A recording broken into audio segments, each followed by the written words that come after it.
which queer Jewish youth? Ah, fabulous. Thank you. In which queer Jewish youth get to show up and be their full and authentic selves. And then finally, we have a community mobilization team that works to bring the Jewish community working for LGBTQ rights nationwide. And we love when organizations want to work with us in more than one of those program areas at a time. So what are we going to do today? It's going to be a pretty short training. And so we're going to think a little bit about what allyship means. We're also going to really contextualize that as an action rather than an identity. We're going to identify some common situations and really concrete tools that might come up in educational settings. And then we're going to think a little bit about proactively, what are some things we can do in educational settings to build towards the types of respectful and affirming cultures that we want. And I also want to make a request of a few kavanot for how we're going to be together today. And usually I take this a little bit more slowly, but time is precious. So I really want to make these as requests. First, please be here in a growth and a learning mindset, by which I mean be prepared to encounter something that pushes you out of your comfort zone. And treat that as a gift, try it on and see what you think about that idea. I want to invite everyone to both take space and make space. So if you find that you are that enthusiastic person who likes to answer every prompt first, I am so glad that you're here. I love that. Please keep doing it. And if you hear yourself being that first person, maybe 3 times in a row, hang back a little on the next one, because I guarantee you someone else is taking that time to find and put together what they want to share. And conversely, if you're that person who really likes to sit back and just take it all in, I would love to invite you to challenge yourself, to ask, to say, to reflect, to take up a little bit of airtime in this conversation. Take lessons, leave stories. So I want to note that we are recording today. So this is not a confidential session. And I also want to say that as a general good practice, because we're talking about real lived experience, if anyone shares something that touches on the real lived experience of a real person, what you repeat outside of this space, please repeat the core lesson you took away rather than an identifying detail. Really important, I want to invite people to both trust intent and tend impact, which is to say, I believe that every single person on this Zoom call is here intending to learn because you believe in the dignity of LGBTQ people. And, by extension, the full diversity of LGBTQ people. And I also want to name that we are currently 28 different humans with 28 different sets of lived experiences and identities that might overlap or intersect. And so it would not be surprising if someone were to say something that didn't land well with somebody else, that had an ouch moment. And so what I want to invite is, if that happens to you, if something doesn't sit well with you, including something that I say, please speak up, please name it and give that person the opportunity to tend to it. And if that happens to you, if somebody says, ouch, that didn't sit well with me, please tend that impact, whether or not it was related to the way that you meant those words to come out. I want to ask us to prepare for non-closure. We have an hour together, so I cannot tie everything up with a beautiful bow, but we can make awesome progress. I want to invite folks to stay as present as possible, knowing the realities of learning on Zoom and all the multiple other responsibilities we might be juggling. And then finally, I would love it if we could have a little bit of fun together. I think that envisioning the way the world can be and practicing making that happen, to me, that's some of the most fun and joyful work that we can do. Folks comfortable with those requests? All right, I'm seeing some nods and I'm seeing some thumbs up. So here we go. I'm a rabbi, so I can never actually resist an opportunity to nerd out a little bit on text and to talk a little bit about why it is that I do this work. And for me, having this allyship conversation is really about this notion of Kol Yisrael Arevim Ze Bazeh, that all of Israel, the whole Jewish people, are responsible for one another. And what I want to share is that I actually think there's something that gets lost when we translate that word arevim as responsible. The context that it comes in actually is like the collateral on a loan, right? That we are actually all on the line for one another, right? If I take out a loan, if my car is collateral, if I fall down on that, the car is what is taken, right? So we are all that pledge for one another. And the other layer that I think is really important is when we talk about the word arevim, right? That Hebrew root, ayin resh bet, it has to do with mixing, right? If we talk about Erev time, it's the time where night and day mix together. And so I really like to move our conversations about allyship to a notion of we are already intertwined and interdependent on one another. So when we show up for moments of allyship, when we show up to create spaces that are affirming, you know, we can see it as going beyond the experiences that each of us lives, but also holding on to that thread of we do it because we're interdependent. We do it because we're intertwined. And I want to name that this stuff has huge implications. So I put some stats on the board.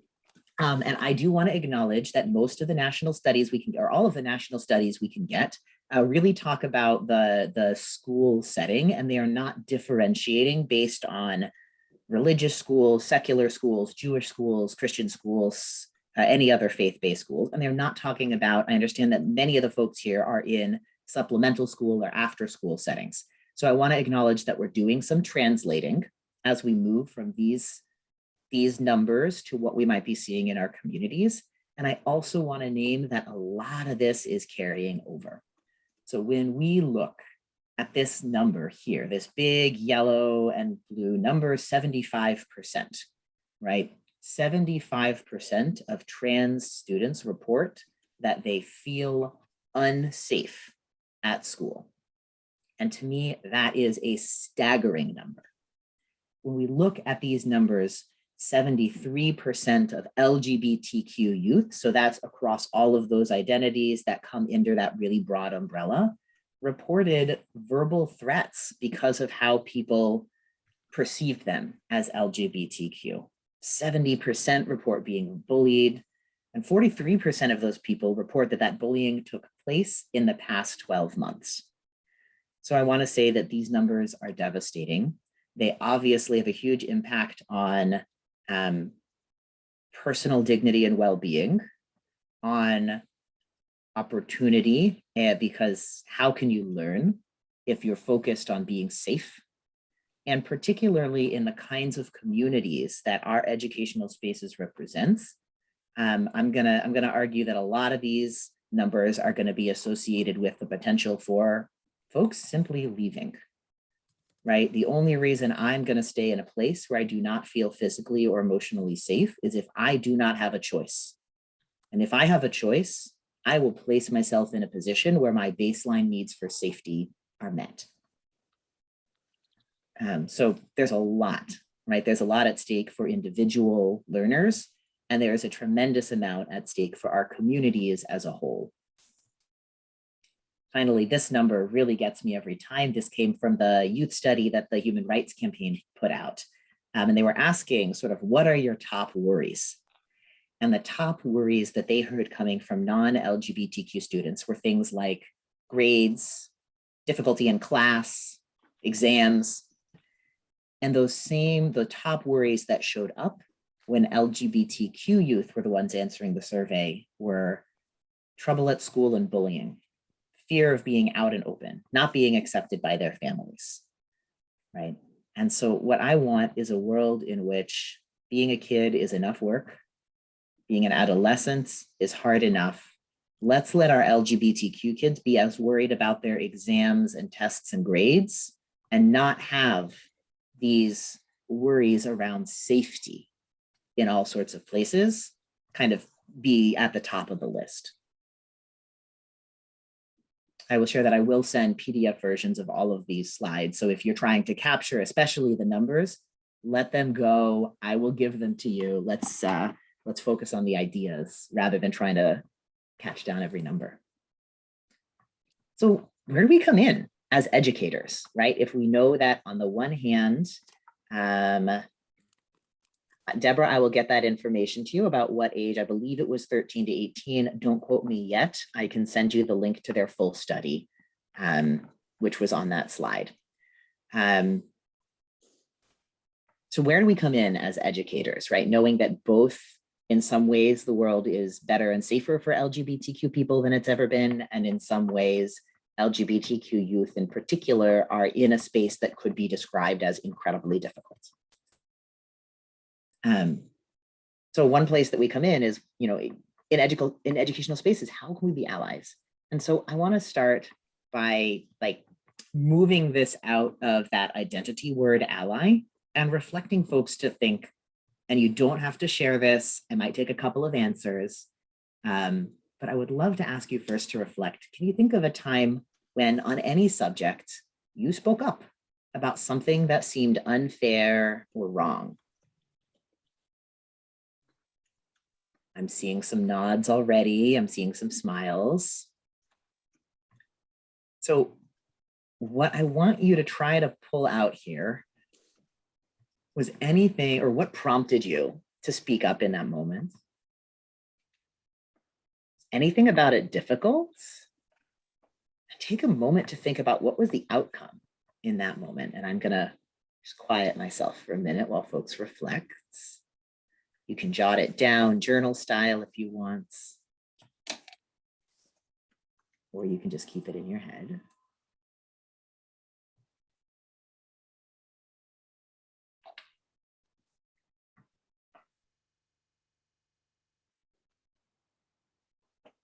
So I'm wondering if anyone wants to either out loud or in the chat, just share a snippet of that reflection.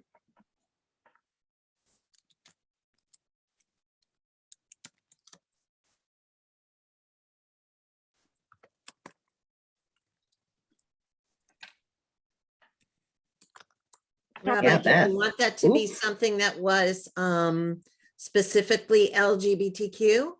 Nope, anytime, any topic. Okay. So Beth, you ready to share? Sure.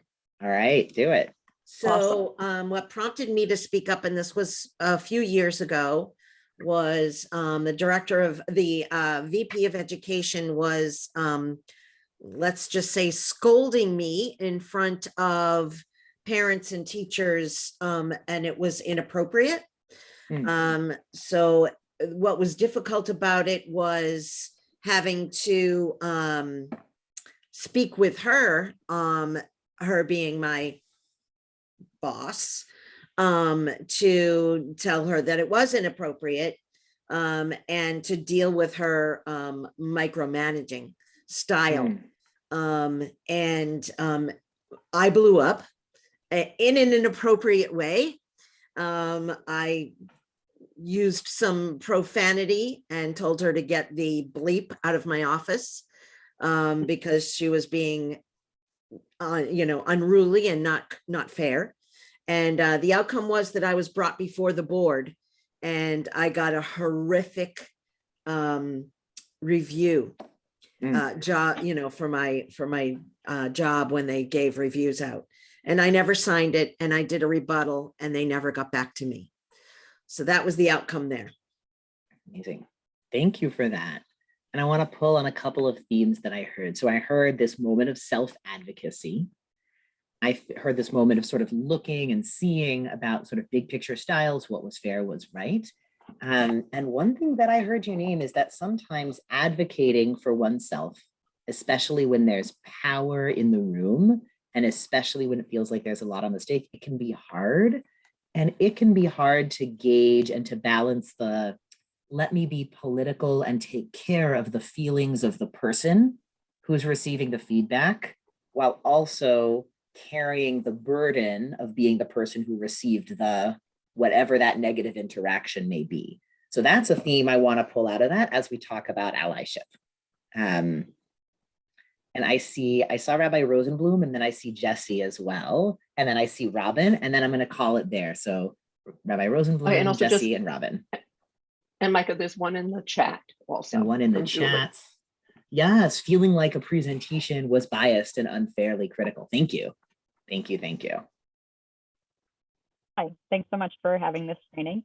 The thing that came to mind when you asked this prompt We recently had a policy about testing prior to youth events for some of our teenagers to be able to attend in-person programming if they're not vaccinated.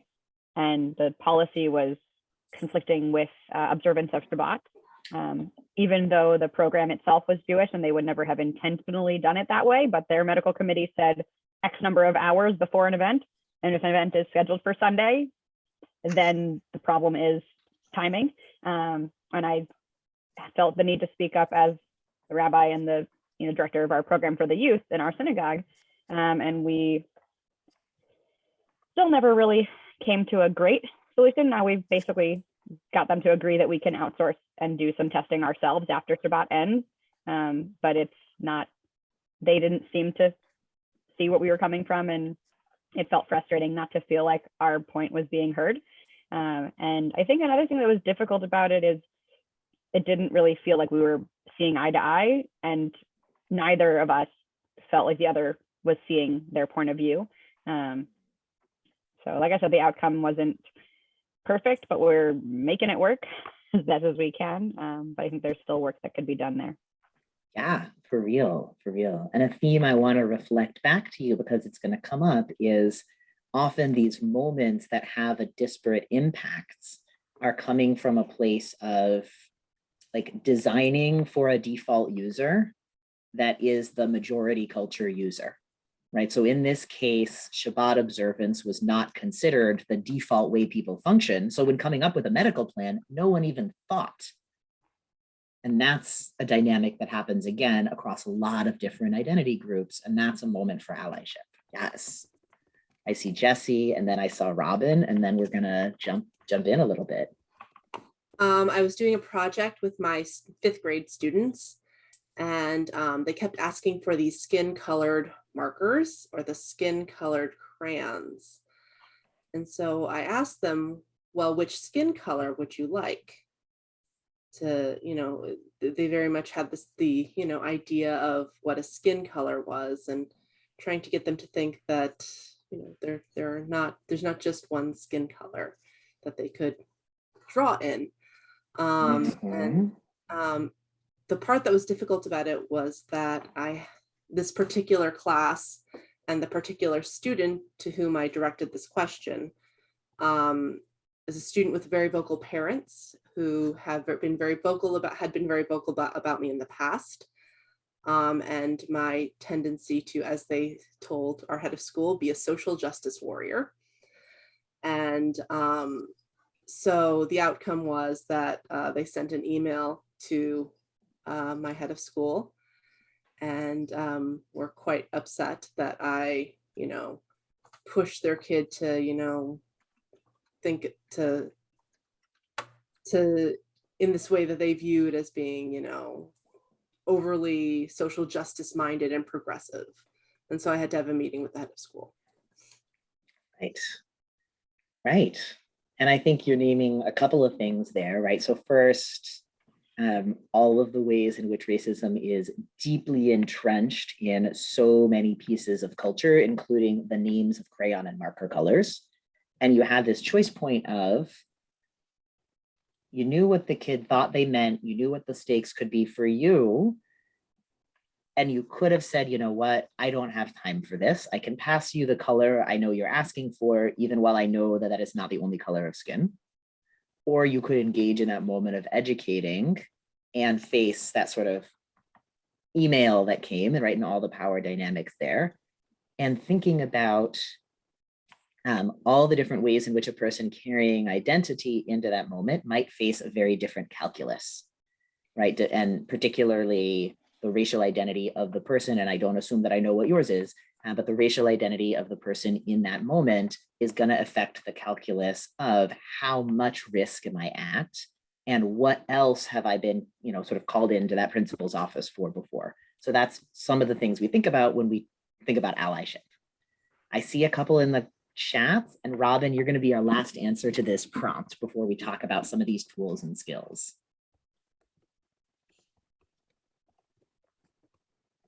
I was just thinking about some of these. I was thinking that sometimes it's really hard to speak up because I wonder, like, what if I'm the only one who thinks this is unfair? Am I gonna cause a scene? Am I going to get attacked? So I'll just be brief. Yeah, no, 100%. And that's like one of the things that I want to come back to is these moments of allyship and these moments of intervention. They have the potential to be incredibly powerful, and we often aren't going to know in advance how it's going to go. We don't know what other support we're going to have, and we also often don't get a report card at the end, right? And that can be one of the challenges. It would be so nice to be able to say, every time I try to take action in the world, I will know what impact it had. I will know how and whether it was exactly, it received the way it was intended, and I will know if I did the right thing. So I want to, like, in that interest of non-closure, I want to invite folks to let go a little bit of that and to think about it in terms of trying and in terms of sort of stumbling towards better, if that makes sense, right? That a step that maybe trips up and goes a little bit less forward than one would want is still a step. And it's an opportunity to learn. And if we don't take that one step because we don't know if it's going to be the perfect step, well, we're not going to take the next step or the next step after it. So helpful. And also these reflections in the chat are so helpful.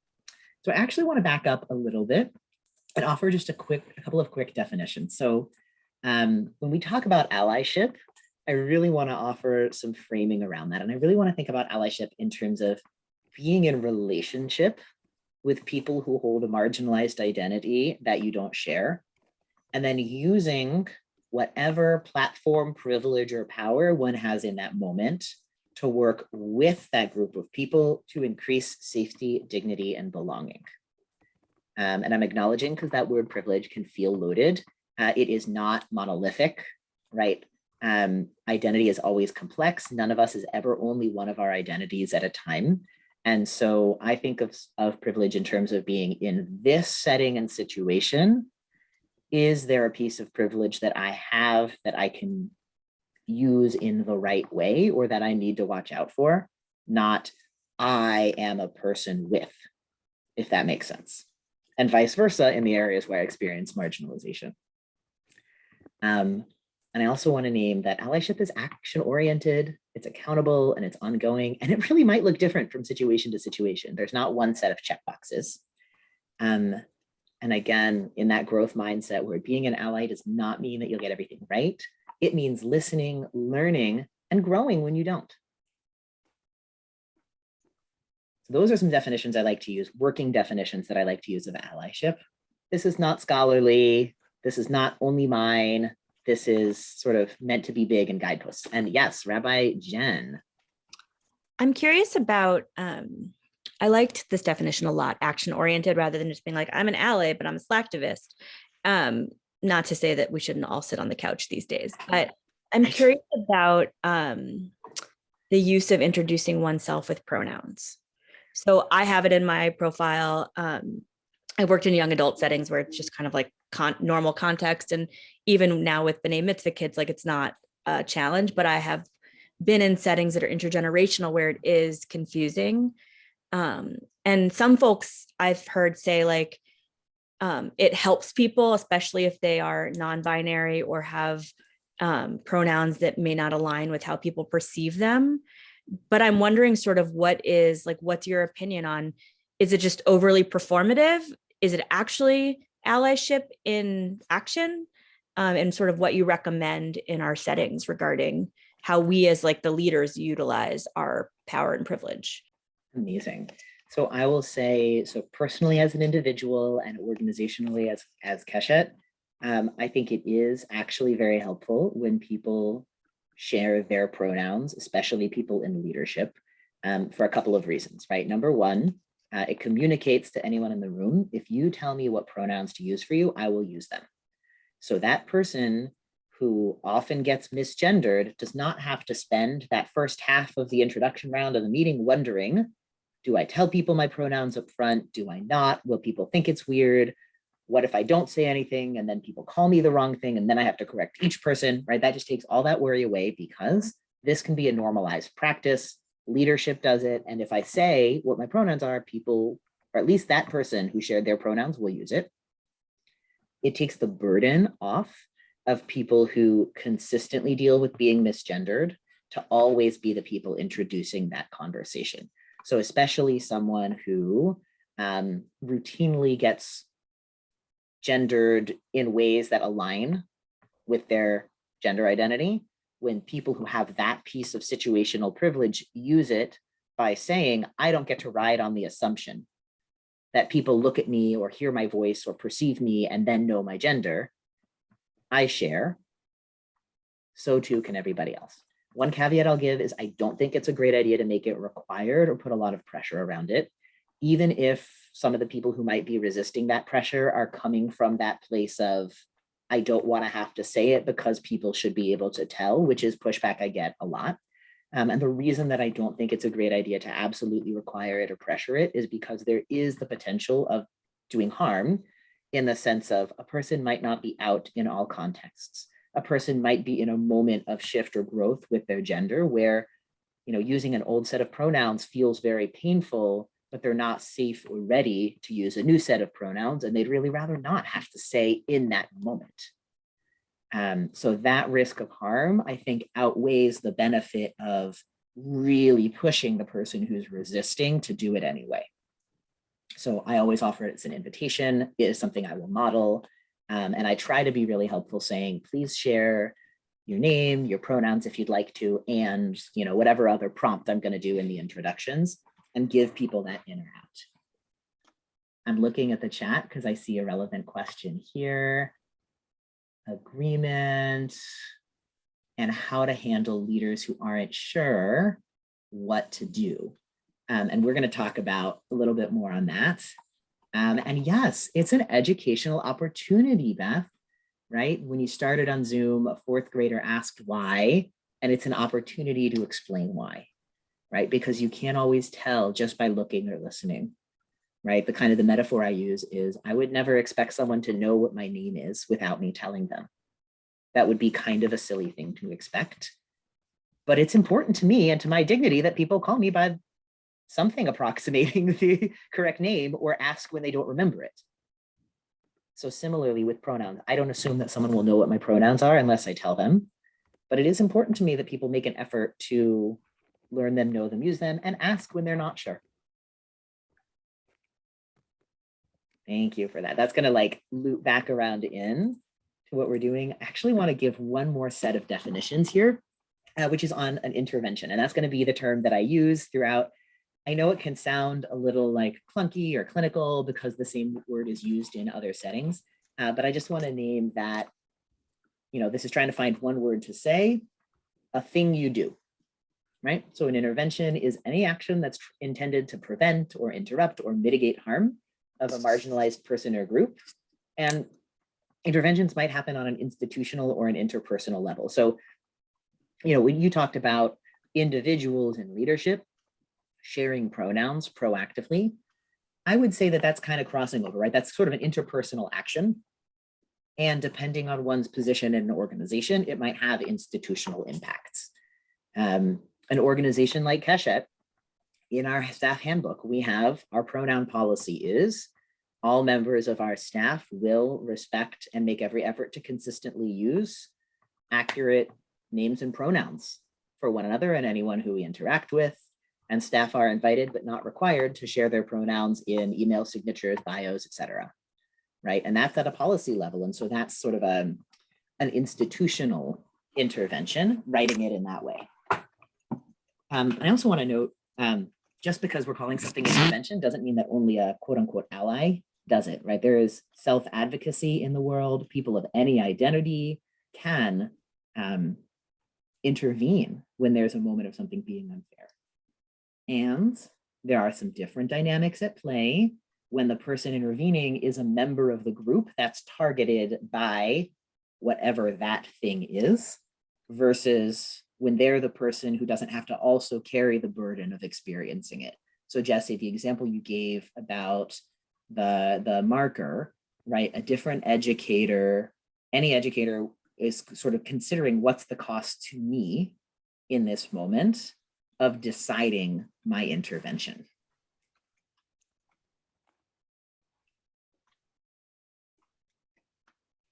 And I'm seeing a private chat in the private message in the chat about, going back to this conversation about pronouns. So one thing I named is not all people are out in all settings. So sometimes a person might use one set of pronouns at work and a different set of pronouns socially, or they might be, at camp or school, but not yet have had that conversation with parents. How does one handle that? And I say over communicate always is better than under communicate. And I would recommend not assuming that because a person told you these are my pronouns, that always extends to every situation. So when in doubt, just ask, are those pronouns you use in every setting? Is there anywhere I should be careful or thoughtful about what pronouns to use? And if it comes from that sort of genuine, well-meaning place, hopefully that can be well received.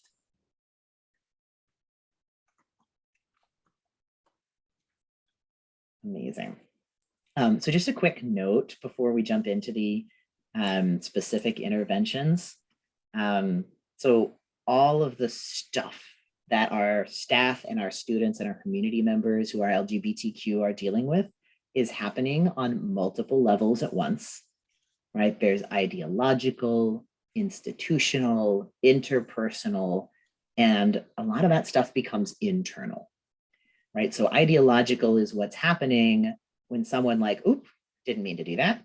When someone quotes Leviticus at somebody, right? Or uses that as a justification.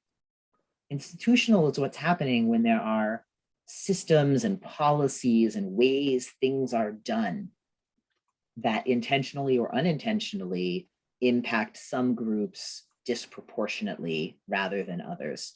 So an example that I love to share is going to summer camp. Well, if there are only 2 options for bunking at summer camp, how does someone who's non-binary sign up to attend or to work in that setting if there's literally not a place for them there? And it can also come through in much more subtle ways, right? What is the paperwork like when we sign up for something? I had a fun experience the other day where I went to 2 different medical appointments. PT and eyeglasses, right? And one form said, name that you'd like to be called, name as it shows up on your insurance card, pronouns, gender marker as it shows up on your insurance card. And I was able to check everything off and feel really confident that the claim would go through and that I could be treated with respect as a trans person in that space. And I went to the next appointment and it said, patient name, father, mother. Father's address, patient lives primarily with father, mother, both. Father's address, mother's address, right? And just like wildly different experiences on something as simple as a piece of paperwork. That's why I see a question here about what's the distinction between institutional and systemic. I would say that they are trying to describe basically the same phenomenon. And I think I hear them being used in slightly different settings.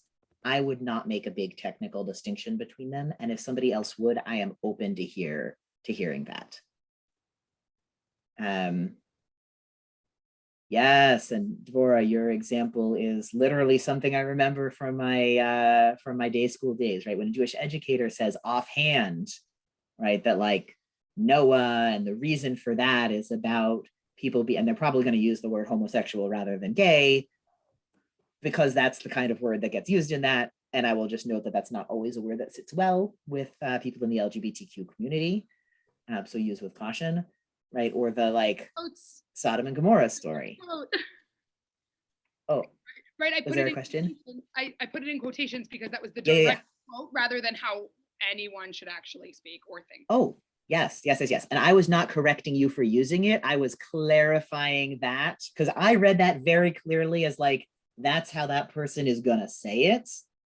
And just like as a note for people who are reading it, that is how that person is going to say it. And again, I'm not going to say no LGBTQ person would ever use that word for themselves. I would say that by and large, approach with caution because it has a clinical history. Some people will find it uncomfortable. Yes. Right. Okay. Yeah. Systems could be networks of institution. All right. That's a fantastic way of thinking about that. I love it. So interpersonal, right? And we're going to spend a fair amount of time there, but the stuff that happens in individual interactions, mistreatment, or those little expressions of bias, microaggressions or microbehaviors that we're going to talk about, those all come under the level of interpersonal, or straight out discrimination can come under the level of interpersonal, right? When one hiring manager doesn't hire someone for the job, either explicitly because they don't want to work with a person of that identity, or implicitly because they just happen to feel a little more comfortable with the applicant who shared more identities with them, right? It's playing out on an interpersonal level, and it's reflecting ideologies and institutional systems. And then the thing I want to say about internal or internalized is all of us, when we swim in these messages, negative messages about LGBTQ people, we might consciously reject them, but it's hard not to carry some of them inside of our person, right? Both those of us who identify as LGBTQ and those of us who don't, because we hear them, see them, smell them, receive them so many times, we can carry them. And it can be incredibly painful to carry internalized negative messages about the identities that one holds, right? That can be a thing that a lot of us work on. And I also want to name that context matters, right? We're talking here about the LGBTQ community and allyship around gender identity and expression and sexual orientation. And I want to name that every person also has identities related to all types of other things, right? Race and class, disability and health, ethnicity, gender, language, culture, age, citizenship, religion. And so when we're talking about allyship for the LGBTQ community, remembering that the LGBTQ community is also a multiracial and multi-ethnic community in which people show up with all abilities and disabilities and all class backgrounds, and all of those things work together. Yes, Cantor Lisa, internalized oppression is a real thing. So now we're going to talk about these microaggressions, microbehaviors, and practice some strategies. And time, ooh, it keeps going. So microaggressions are a whole set of everyday, subtle, either intentional or unintentional interactions or behaviors that communicates a bias towards a historically marginalized group. It might be meant to look like a compliment or a joke, but there's like a hidden insult in there. And they usually come from implicit bias. And that's that thing I talked about where we always internalize the messages we live in, even if we actively, consciously reject them. Sometimes we're carrying them in ways we might not realize. And the thing that I will say is we are more likely to act on those implicit biases when we're already stressed or in a hurry, right? When we don't take a moment to slow down our decision-making process, that's when we're particularly vulnerable to those things. I want to name that microaggressions might seem small, but they have a cumulative impact. And actually, psychologically, the impact of microaggressions is very similar to the impact of trauma. This study that I'm quoting really focuses particularly on racial microaggressions, which are a huge and constant and everyday experience. And many of those impacts translate very directly to folks who are experiencing microaggressions along other lines of identity. And one of the things that I want to pull out is this last bullet point, that kind of where these things complicate themselves is the person who experiences it and speaks up is then often labeled as being too sensitive because, quote, that wasn't a big deal. You're overreacting. It wasn't real. There's no way that person meant that. So it becomes this sort of double whammy of you first receive this experience, and then when you try to share it or stop it or do something about it, you then also get pushed down for that. And that's a very, very common and very real experience. So a cute little description of it. There's a picture here. It's a cartoon of somebody carrying a backpack. They're kind of shaking and sweating. And what they're saying is everyone reacts to being misgendered differently. Every time I'm misgendered, it feels like someone is putting one more brick in my backpack. As the day goes on, there are more and more bricks. And by the end of the day, I feel like I'm slowly being crushed by this unending burden. right? And so really just naming, could somebody carrying a backpack potentially hold the weight of one more brick? Many of us could, not everyone. But as those bricks add up, it gets heavier and heavier. The other description I've heard is like a mosquito bite, right?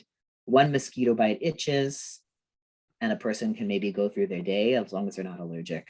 But 1,000 of them is going to make it feel pretty intolerable, right? And that's kind of what microaggressions can be like. So I'm going to focus on interventions because we're at 10 minutes left. And I want to offer a lot of gratitude to so many folks who have worked on how do we think about interventions. And I'm going to show you some resources at the end. But the first thing that I want to say is, step number one, assess the situation, right? Figure out who's being harmed and how. And then also, what is my capacity in this moment? Right? That might be in terms of power and position. If I'm someone's supervisor, I have very different standing to say something than if it's my supervisor. If I'm late to the one meeting that is make or break it with whatever else is happening, and I will face consequences for not being on time, my capacity for an intervention is shifted by my time availability versus if I've got unlimited time. If I am emotionally completely depleted because I've done this 15 times already, it might not be to my credit to say it, but I might have less capacity in that moment to go all the way deep in with that educating. And I will say, especially if it's an identity that I hold, I am far more likely to be tapped out. So assessing all of those and then figuring out what goals can I realistically accomplish in this moment, in this setting, right? Sometimes it's about mitigating or stopping harm right now. Sometimes there's an opportunity to actually change someone's future behavior or help them change or develop some core beliefs that they have. Sometimes there might be a goal of encouraging repair, right? The thing you did, the thing you said, the way your institution has functioned has had a negative impact on someone. Here are some things we could do to repair that. It might be about communicating boundaries to others, right? It might not be about the student in the room who said the offhanded thing that was really hurtful, who is not going to listen in a deep beliefs changing way, but every single other student in that room is going to hear whether or not I accept that negative statement about a group of people as just part of life that you hear those things sometimes, or whether I say, nope, that is a boundary. That can't happen in my classroom.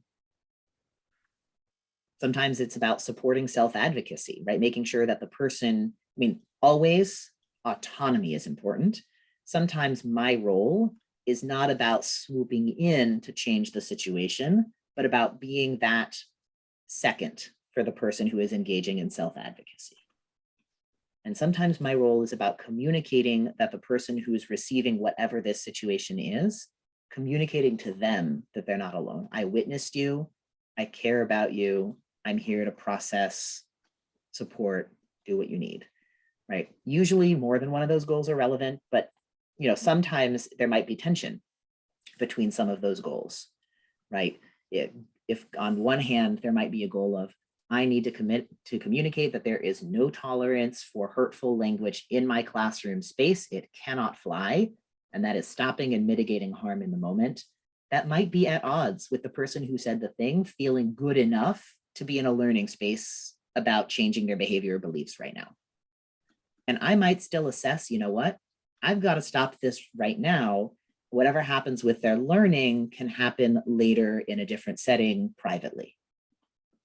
And that might be okay.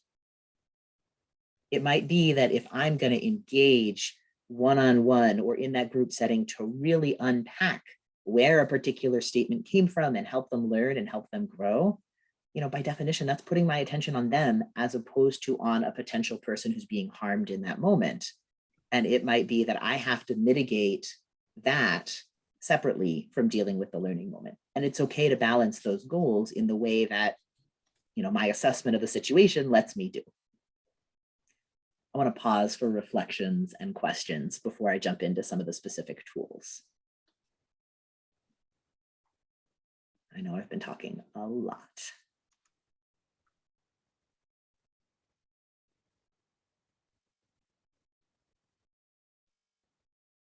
All right, so you've seen something happen, right? You've assessed, you've figured out, okay, here's what I want to accomplish.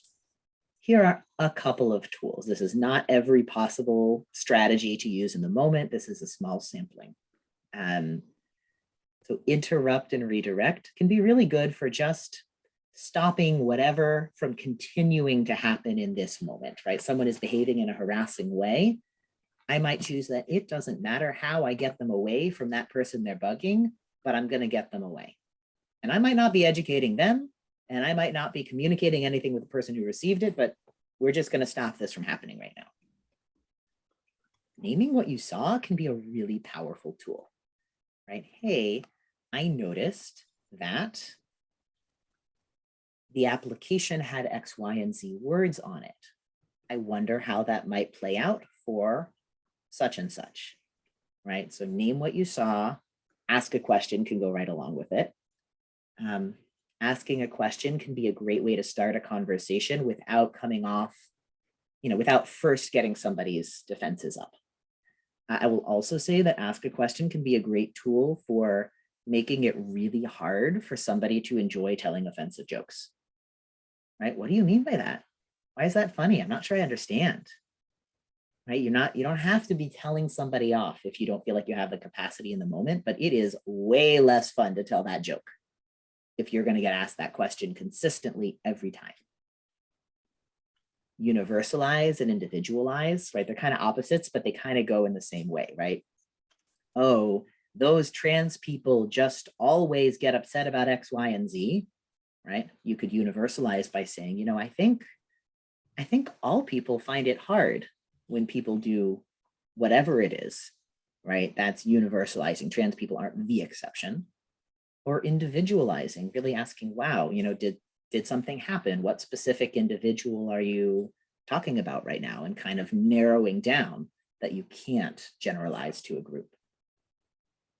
Sharing information and context, right? That's one that I've done a lot. Hey, I know that phrase is really common and I don't think you meant anything by it, but I found out that it has X, Y, and Z history or means A, B, and C to a certain group of people. Might you be willing to reconsider? Connecting to values, right? I'm going to say, especially as educators, that's a big one for us in the room, being able to name, I think we should change this policy because of this value. Or one that I'm always a big fan of, especially when it's young folks doing all of the developmentally appropriate stuff that is also really hurtful and needs to be taught. People need to be taught not to do, being able to say, hey, nobody deserves to hear an identity used as a slur. We don't use identity words in that way, right? That's a directive, it's a value, it doesn't single out a particular person. Name your reaction, right? I don't feel comfortable with that. And that can be enough. And then the last one that I want to name is, I'm a big fan of put a sticky on it, right? Being able to say, hey, I noticed you said that. I would like to talk about it. Can we schedule some time later? You do not have to have everything scripted and perfect in the moment. And being able, and you can still have that effect of communicating in the moment, this wasn't okay. And then give yourself time to prepare, to research, to get the information and context, to figure out how you're going to handle it. You can buy a lot of time. And the thing that I will say, two things about that. One, if you say, let's get back to you on that, please, please, please do it. It's really important that that consistency is built into the process. And the other thing that I want to say is, if you're feeling that urge to come back to it later, please say the first half of it in the moment, right? That of LGBTQ youth who reported bullying or harassment or negative interactions in school settings, 60% of them shared that the adults, the teachers, the educators in that space didn't do or say anything. And even if the only anything you have in that moment is to say, that wasn't okay, I want to talk about it later, it is better to say that than not. I see we've got 1 minute left, but I have a question in the chat that I want to get at, which is how do we balance that with not embarrassing?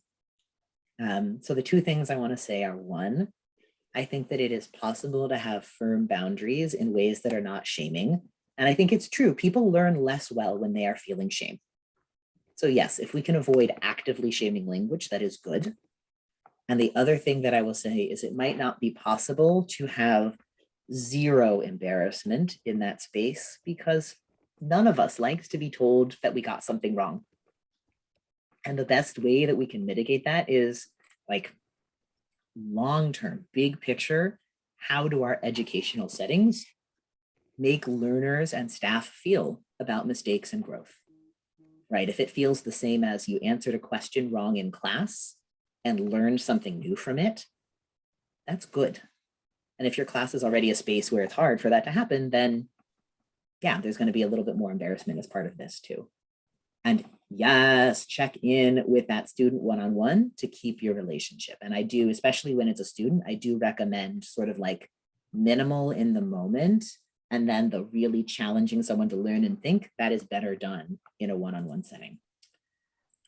I want to name one more thing, that afterwards, there's a big afterwards here. And I really want to say, if you are showing up as an ally for someone else, whether or not they share any identities with you, it's really important to check in, to acknowledge that you witnessed what is happening, to strategize together, right? That's that agency piece. I did my best in the moment. Is there a different way you would like me to handle it if something happens again? Really naming that that person is the person who gets to decide how things ought to go in the future, and following up. Thank you all so much. Yeah, fantastic. Thank you, Micah. Really amazing. I hope you see, Micah, all the kudos in the chat. People really are very appreciative. Lovely to see. As a thank you to everybody. These workshops are short and powerful, I think, and this one did not disappoint in that regard. I do want to thank everybody for making time in the middle of your day, and just to note that the next 3 sessions, there's one on February 15th that we're doing with gateways on dealing with difficult behaviors in classrooms, one on March 22nd with pedagogy of partnership, our colleagues who will help us explore using chavruta powerfully in classrooms. And then on April 26th, a session with our colleagues from Hebrew at the Center about the challenges of Hebrew language in our setting. So those are the 3 upcoming ones. Of course, they'll be coming to you through email as well. And Micah just put a little feedback link in the chat. So please do that. And Micah, I will send it to everybody who was here today as well. Along with the slides, which I'm going to send you in a few moments. Yep, and the video will be placed on our website, so you can share it with others in your settings. I'm going to stop recording now, though. Amazing.